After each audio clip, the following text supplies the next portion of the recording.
dama commencé par gërëm suma xarit suma doomu ndey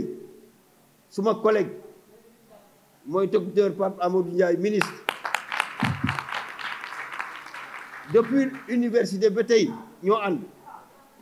bu may def politique mën naa wax ne moom moo tax depuis toujours nag j'ai rempli mon devoir de citoyen en tant que Sénégalais mais en 2012 dañu àndoon di dem Touba ci yoon wi ñuy waxtaan élection 2012 yi mu ne ma Badara ma ne ko waaw mu ne ma 2012 président Macky Sall mooy gagné temps yooyu man Moustapha Niass laa doon àndal ma ne ko ah bu gagné de dina ma jaaxal dina nekk surprise pour man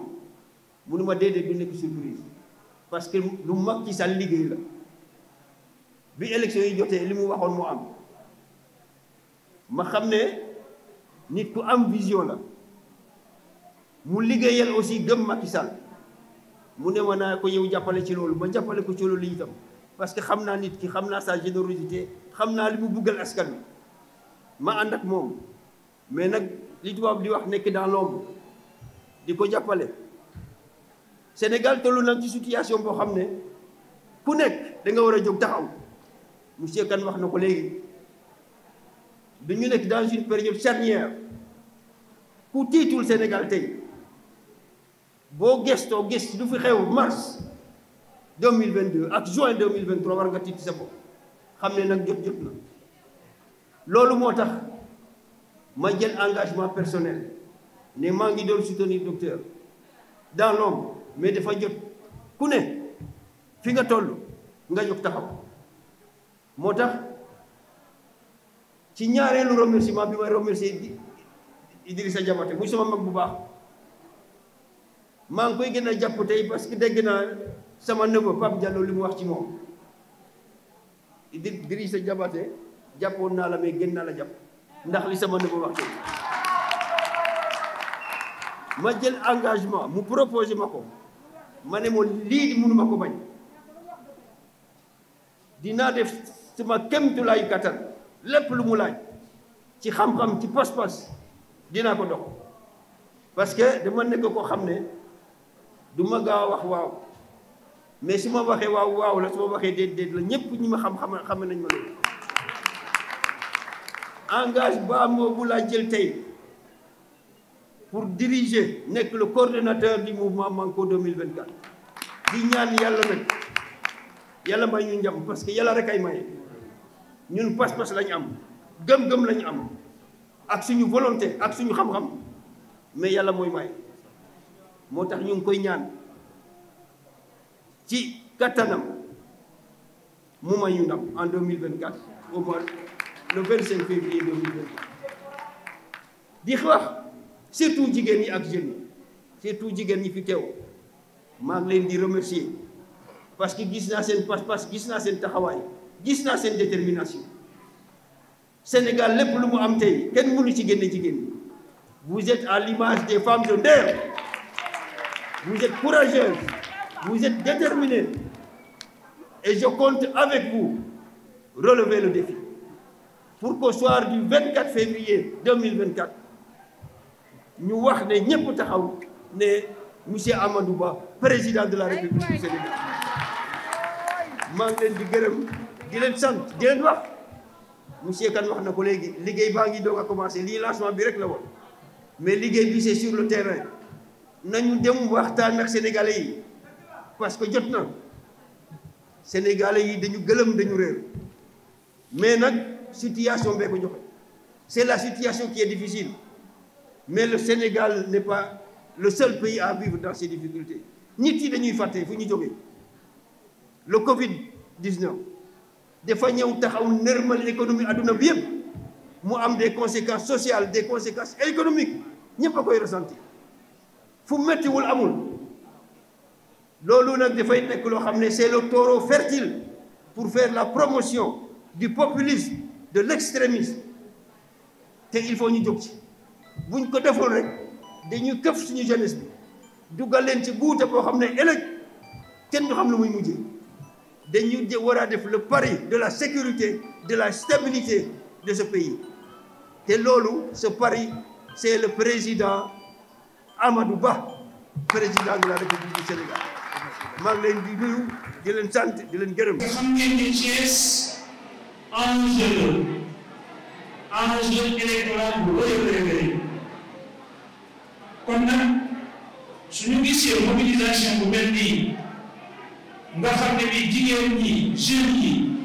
troisièmement ñëpp mobilisé ñëw di jàppale docteur Badara Ndiaye ci lancement mouvement citoyen Manko 2024 def day daal suñu xel Thiès xam ngeen ni c'est l'université politique du Sénégal depuis toujours c'est l'université syndicale du Sénégal depuis toujours kon lii ñu ñëw nii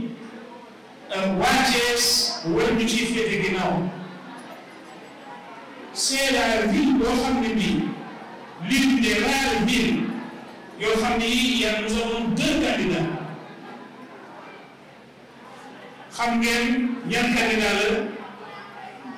mais ñun comme que ñun daal parmi les 20 candidats benn candidat rek la ñu xam moom rek lay tudd muy Amadou Ba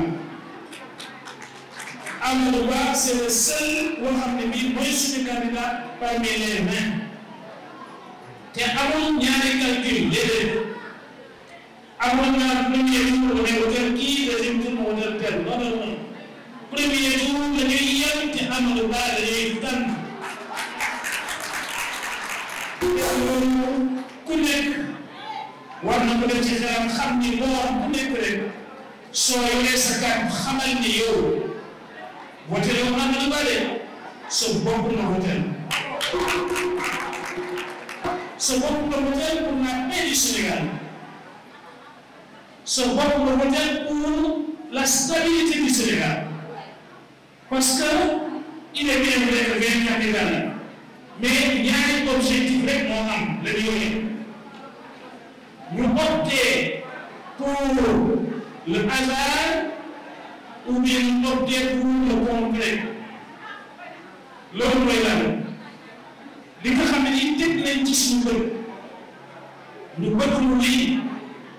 ñu opté pour loolu te loolu mooy voter le candidat du président Macky Sall que nous remercions au passage pour le choix voter pour Amadou Ba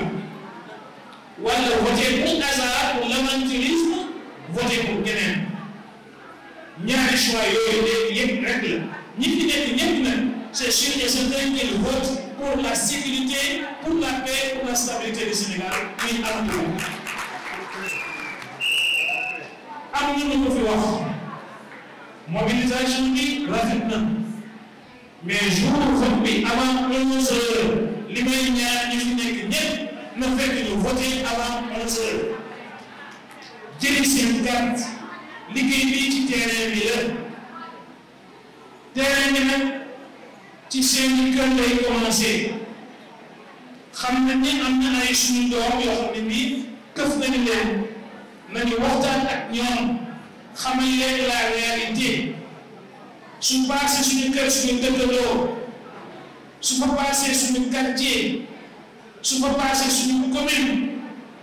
su fa passé suñu ville suñu département suñu région ñu def loolu pour tout le Sénégal loolu moo tax dama naan 1 plus 1 égale 2 loolu mooy naan amul benn carte bu ñu xeebuñu benn carte te ku nekk ci yéen na am un programme quotidien boo xam ne bi lii dañ koy def bés bu nekk mooy lan soo xëyee nga am objectif contacter fukki nit yooyu ngay contacter convaincre leen ku ci nekk ci boppam convaincre naa fukki nit ñu def noonu ba le 25 février 2024 incha allah suñ ko defee sans aucun doute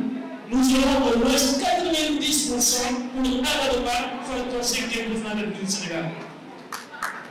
Comme nous l'avons dit, il y a des kàddu yu gudd mais événement bi laaj na loolu parce que lu am solo ñu intérêt loolu. Encore une fois, félicitations docteur Madame Ndiaye, félicitations yi ànd ak ñeenti bureau yi ànd ak ci liggéey bi day continuer Inch'Allah pour la paix et la sécurité du Sénégal. man nag ku ma yor Amadou Ba dama leen nuyu ndax man 2012 à nos jours je supporte le président son excellence monsieur Macky Sall président bi nga xamante ni son choix est mon choix. président bi nga xamante ni fu mu joxoon foofu laa xool président bi nga xamante ni moom lay topp di topp képp a topp muy son excellence monsieur Macky Sall. Son choix est Amadou Ba, mon choix est Amadou Ba, le choix du mouvement citoyen Manko est Amadou Ba. Pourquoi ma wax loolu ku la jox ndekki su la diggee añ su la diggee reer du koy jox. Monsieur Macky Sall dafay ñëw liggéey fi liggéey bu mucc ay mooy borom pont yi mooy borom tali yi moom ñu moo tabax université yi équipé leen moo defar hôpitaux yi monsieur le président Macky Sall moo faj amoon benn yi ci ñu fay gërëm ma nekk nag la preuve ndax fi ma nekk dama am malade hémodialysé ñu ko dal depuis daaw te amoon na ñoo nga xamante ni bu leen daloo seeni waajur jooy leen semaine prochaine loolu kooku su dundee ba tey yàlla moo dooleel son excellence monsieur Macky Sall ba loolu mën a nekk son excellence ñoo ngay wax jërëjëf ci choix bi nga porté ci Amadou Ba du waya ndaxte pour cursus xam son excellence a fait un excellent choix may wax rek ne mouvement bi du mouvement bu ndaw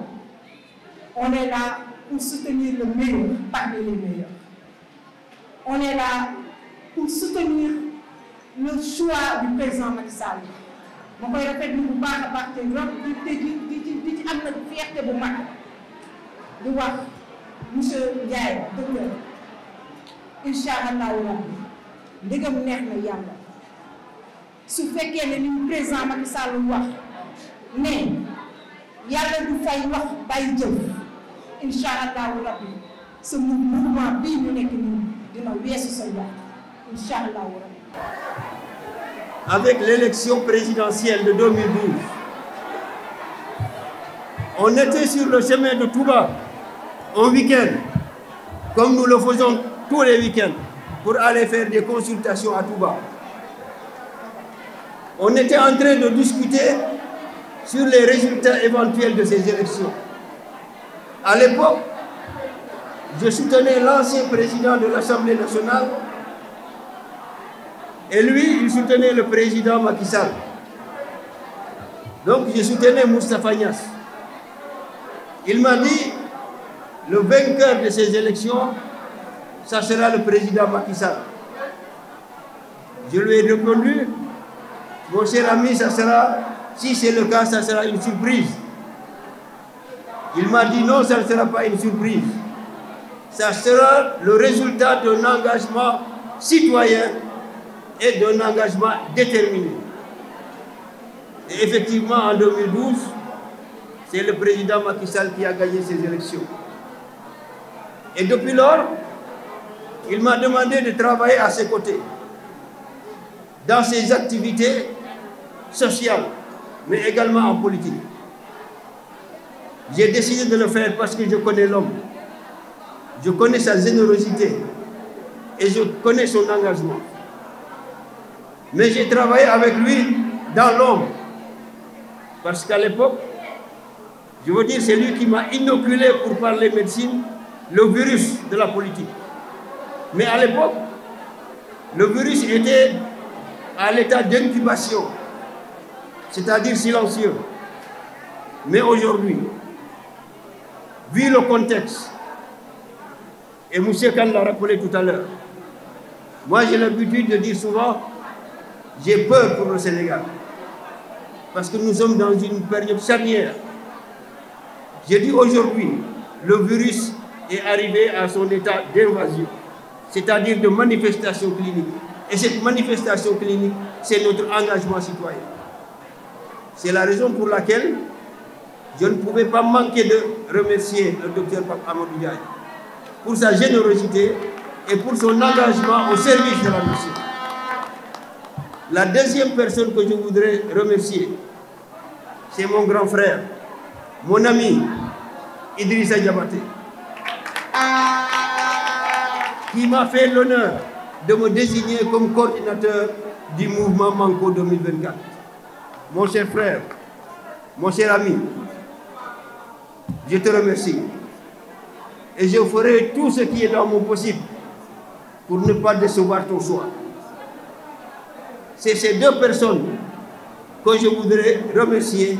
avant de m'adresser à vous. Chers amis, chers sympathisants, chers soutiens de Manko 2024, nous sommes à un moment charnière de l'histoire de notre pays. Les élections de février 2024 surviennent dans un contexte économique difficile, marqué par des conflits internes et des événements tragiques qui ont secoué notre nation. Nous sommes confrontés à des défis sans précédent en matière de sécurité, de développement économique et de cohésion sociale. C'est dans ce contexte que nous avons choisi de soutenir la candidature de M. Amadou Ba. Nous sommes convaincus que M. Amadou Ba a le vécu, l'expérience et la compétence nécessaires pour relever ces défis et pour faire face aux enjeux de notre temps. M. Amadou Ba est un leader visionnaire, un rassembleur convaincant, rassurant et un homme d'action. Notre objectif est de faire de M. Amadou Ba le futur président de notre pays.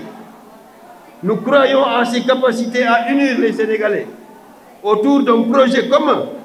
basé sur des valeurs de solidarité, d'équité et de respect mutuel. Nous croyons en sa capacité à développer notre économie, à créer des emplois pour les jeunes et à améliorer les conditions des Sénégalais. En ma qualité de coordonnateur de Manko 2024, je lance un appel à la jeunesse sénégalaise. Votre avenir est ici et nulle part ailleurs. C'est le moment de dire stop à ce suicide collectif au fond de l'océan et dans le désert. De nouvelles perspectives s'offrent à vous, jeunes de mon pays, notamment avec l'exploitation future du pétrole et du gaz, ce qui vous offre des perspectives meilleures. Nous croyons en vous, en vos capacités à réaliser vos rêves. Croyez en vous et en votre potentiel. Je suis fier de ce nouveau mouvement, Manko 2024, lancé aujourd'hui, 28 janvier 2024. Nous sommes déterminés à relever les défis de l'unité, de la coordination et de l'action. Nous sommes convaincus qu'ensemble, nous pouvons faire la différence et contribuer à la construction d'un Sénégal de valeur, plus fort, plus juste et plus prospère. Nous sommes déterminés à défendre le projet de société que nous présente le Premier ministre Amadou Ba. Ce projet de société peut se résumer dans cette phrase si chère au président de la République, M. Macky Sall. Un Sénégal de tous, un Sénégal pour tous.